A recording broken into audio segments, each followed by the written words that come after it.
Hello everybody, welcome to the law classes by Shivani. So student, in this video I will be discussing the definition clause of Hindu Succession Act. So without further ado, let's get started. So everybody please open your bare act because bare act के बिना तो देखिए काम चलेगा नहीं। यहाँ पे भली स्लाइड में मैंने डेफिनेशंस दे रखी हैं बट बेटर रहेगा कि बेयर एक्ट ओपन कर लीजिए and along with me please read it. देखिए यहाँ पे कुछ डेफिनेशंस है उन्हें स्किप करेंगे क्योंकि कुछ डेफिनेशंस होती हैं अगर आप मेन प्रोविजंस के साथ में पढ़ेंगे तो ज़्यादा अच्छे से वो प्रोविजन क्लियर होता है और उस डेफिनेशन का मतलब भी। तो अभी फ़िलहाल हम देखेंगे सेक्शन 3 सब क्लॉज ए में एग्नेट्स कौन होते हैं।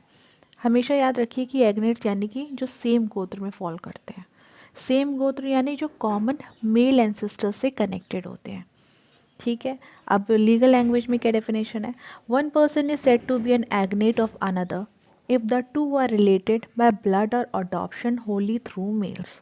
जैसे कि आपकी फैमिली हो गई, आपके चाचा की फैमिली हो गई, यहाँ पे आप सब बच्चे हो गए और उधर आपके चाचा के जितने भी बच्चे हो गए तो आप लोग जो है ना एक दूसरे के एग्नेट्स हो जाएंगे। इससे कोई फ़र्क नहीं पड़ता है कि यहाँ पे आपके फादर के मतलब यहाँ पे सन है डॉटर है, इससे कोई मतलब नहीं है। बस यहाँ पे देखते कनेक्टिंग फीचर कौन है यहाँ, मेल एंसेस्टर्स। सो वे there are common male ancestors तो वहाँ पे it is said that one person is said to be an agnate of the another if the two are related by the blood or adoption। हो सकता है उन्होंने किसी को अडॉप्ट करा हो, इधर आपकी फैमिली में किसी को अडॉप्ट कर रखा हो या ब्रदर और सिस्टर इस तरीके से, तो वो भी एग्नेट की डेफिनेशन में फॉल करेंगे। सिंपल सी बात है, सेम गोत्र में जो फॉल करते हैं। Now your next definition is of cognate. यहाँ पे याद रखिए A for एग्नेट 3 sub clause A में डिफाइन है, सी for cognate 3 sub clause C में डिफाइन है। जैसा कि मैंने बताया जो सेम गोत्र वाले हैं वो एग्नेट्स हैं, उसी तरीके से जो सेम गोत्र वाले नहीं हैं वो कॉग्नेट्स में हैं। यानी कि जो ब्लड और अडॉप्शन के थ्रू कनेक्टेड तो हैं बट कॉमन मेल एंसेस्टर्स से कनेक्टेड नहीं है यहाँ पे। ठीक है, जैसे कि आपके बुआ के साइड के बच्चे हो गए तो सेम गोत्र में नहीं आएंगे तो वो कॉग्नेट्स हो जाएंगे आपके, राइट। तो डेफिनेशन क्या है, one person is said to be a cognate of the another if the two are related by blood और adoption but not wholly through males. So you don't need to stress upon this. यहाँ पे simple से याद रखिएगा एग्नेट्स same गोत्र वाले एग्नेट्स की category में डाल दो और जो सेम गोत्र में नहीं है वो आपके कॉग्नेट्स में आ जाएंगे बट वहाँ पे ब्लड या फिर आप but are connected by blood और अडॉप्शन। इसके बाद आपकी नेक्स्ट डेफिनेशन है कस्टम और यूसेज की, जो कि 3 सब क्लॉज डी में डिफाइन है। नॉर्मली अगर कोई आपसे पूछेगा ना कि कस्टम क्या होते हैं, सो ऑलवेज रिमेंबर एक छोटी सी definition, any rule which has obtain the force of law that is custom. But उसके कुछ वैलिड कस्टम्स के फीचर्स होते हैं, जैसे कि सर्टेन टाइम इमेमोरियल पीरियड से something that rule is been followed by Hindus. जैसे अभी हम हिंदू सक्सेशन एक्ट की बात कर रहे हैं यहाँ पे, तो which is not against the public policy and that rule is not immoral, ना ही फ्रॉडुलेंट है, and that is not causing injury to the person of the property, not prohibited और फॉरबिडन बाय द लॉ। तो ये valid customs के आपके हो गए कुछ पॉइंट्स। अब हम देखते हैं यहाँ पे डेफिनेशन में क्या दे रखा है।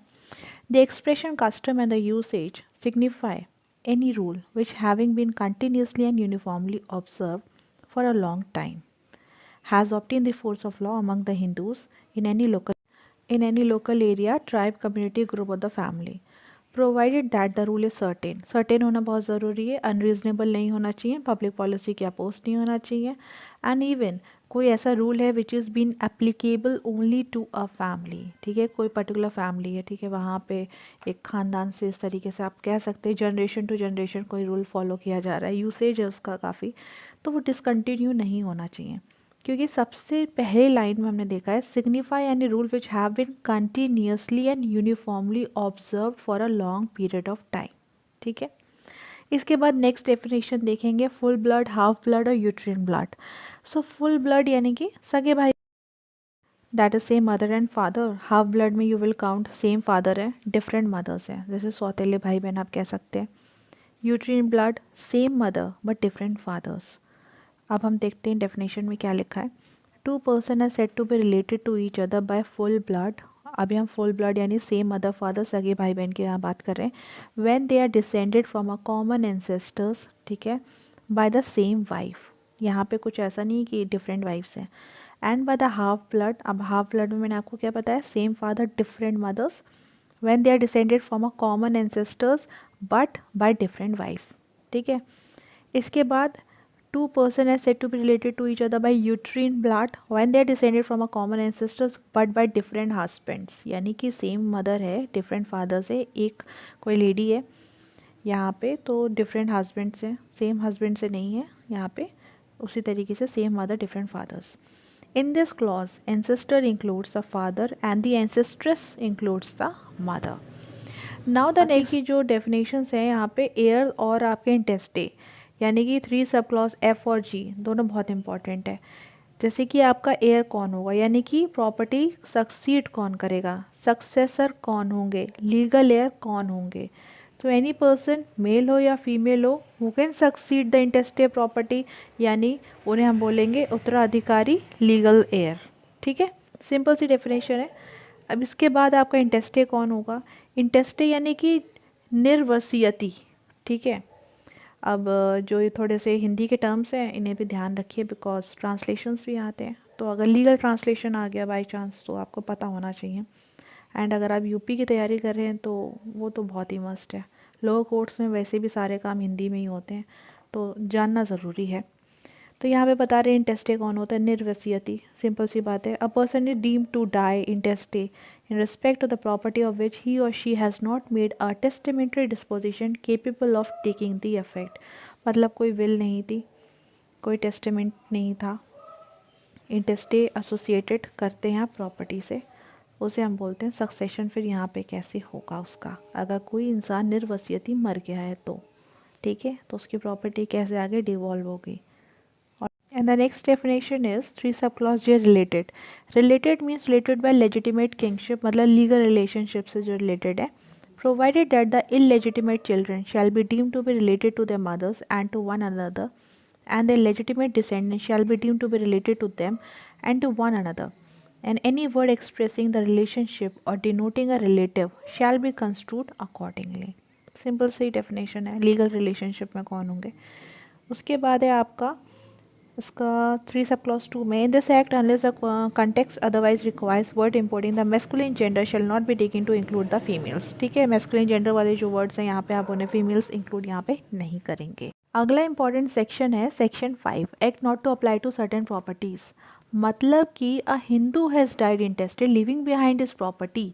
ठीक है, तब ऐसी कौन सी वो प्रॉपर्टीज़ हैं, ऐसी कौन सी वो कंडीशन है जहाँ पे हिंदू सक्सेशन एक्ट अप्लाई नहीं होगा, उसकी प्रॉपर्टी हिंदू सक्सेशन एक्ट के हिसाब से डिवॉल्व नहीं होगी. तो 3 प्रॉपर्टीज़ हैं. पहला कह रहा है any property succession to which is regulated by the Indian succession act by the reason, किस वजह से, of the provisions contained in section 21 of the special marriage act 1954. यहाँ पे कॉन्सेप्ट ये है कि देखिए स्पेशल मैरिज एक्ट के अंदर सेम रिलीजन के लोग भी शादी कर सकते हैं. ठीक है, सेम चीज़ हुई है, मतलब कि 2 हिंदू थे, they got married under the special marriage act and one of them died living behind the property. तो उसकी जो प्रॉपर्टी है वो उसका डिवॉल्यूशन हिंदू सक्सेशन एक्ट के हिसाब से नहीं होगा, even though he was a Hindu, क्योंकि उसने शादी करी थी स्पेशल मैरिज एक्ट में. उसका डिवॉल्यूशन होगा उसकी प्रॉपर्टी का इंडियन सक्सेशन एक्ट के हिसाब से. ठीक है, और ये बात section 21 of special marriage act में बहुत साफ साफ लिखी है, और हमारे यहाँ हिंदू सक्सेशन एक्ट में बता दिया भाई ये एक्सेप्शन में फॉल करता है. ऑल राइट, इसके बाद है any estate which descends to a single heir by the terms of any covenant or the agreement entered into by the ruler of any Indian estate with the Government of India Act passed before the commencement of this act. देखिए इस act के commencement किसी रियासत का कोई एक single air था. इस एक्ट के कमेंसमेंट से पहले गवर्नमेंट ऑफ इंडिया एक्ट के साथ किया उसने कोई अग्रीमेंट, तो उस केस में उसकी जो प्रॉपर्टी होगी वो हिंदू सक्सेशन एक्ट के हिसाब से डिवॉल्व नहीं होगी, बल्कि उस अग्रीमेंट के हिसाब से ही डिवॉल्व होगी. इसके बाद जो आपका थर्ड क्लॉज है वहाँ पे ये कहना चाह रहा है कि महाराजा कोचिन ने जो प्रॉपर्टी प्रोक्लेम्ड करी है डेटेड 29 जून, ठीक है, तो उसकी वो जो प्रॉपर्टी है that will be administered by the palace administration board. मतलब कि हिंदू सक्सेशन एक्ट के हिसाब से वो प्रॉपर्टी डिवॉल्व नहीं होगी, बल्कि होगी पैलेस एडमिनिस्ट्रेशन बोर्ड के अकॉर्डिंग. That's it. तो ये 3 आपकी यहाँ पे प्रॉपर्टीज़ थी जो सेक्शन 5 में फॉल करती हैं. आई होप ये आपको ये सेशन पसंद आया हो. तो अब तक हमने यहाँ सेक्शन 5 तक पढ़ा है. आगे जो सेक्शन 6 है बहुत ही इंटरेस्टिंग सेक्शन है, इसे भी हम बहुत जल्दी कवर करेंगे.